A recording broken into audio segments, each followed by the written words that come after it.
Jawbone is really the story of Jimmy McCabe. Jimmy McCabe is played by Johnny Harris, and it's a story about a man who is he's kind of running out of ideas. You know, he loses his housing, he's lost contact with people around him. He seems a very isolated figure, and he's battling through alcoholism, addiction to alcohol, and so it's quite a bleak universe to start with, and he loses his housing and seeks refuge, I suppose, in a childhood boxing club.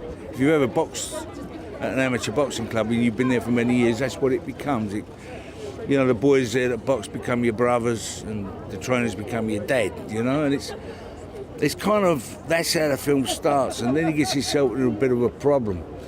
Because underlining it all is he's going to have an unlicensed fight. Now, in the amateur game, that's kind of taboo, Ultimately, it's about a man who's used to fighting problems. And is just used to fighting.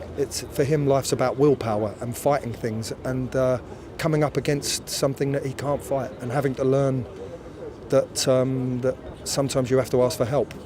And for someone like a boxer, that's a very difficult thing to do.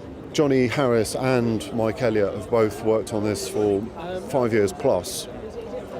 I've only been around for 3 of those years since I got involved in it. But yeah, it's a long road, and Johnny's really worked very hard to make this film come to life. He was training every day. He was training after work, before work.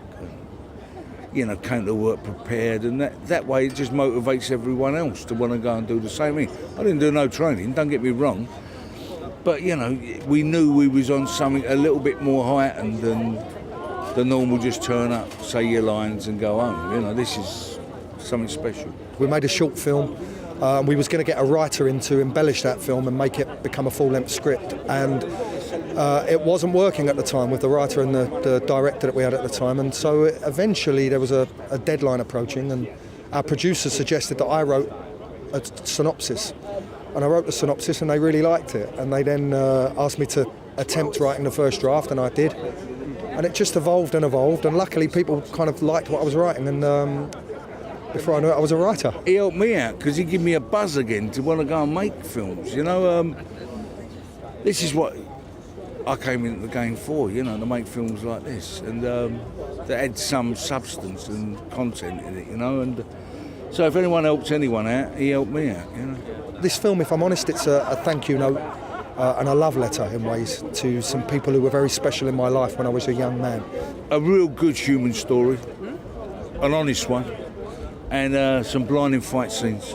Boxing scenes are great in it. It's not an actor who's never boxed trying to pretend to be a boxer. It's someone who actually really knows the craft of boxing, who's rediscovered it and trained, really hard in the McGuigan gym for a long time to give you that performance. And what he does in that final fight is, I think, exceptional. We still got the scars. I think there was a broken rib. There was my eardrum went. Someone got knocked out. We've got a gentleman's agreement. We're never going to say who it was, but someone got knocked out, and it was heavy in there, man. Yeah, it was. But that wasn't just a testosterone-filled macho thing.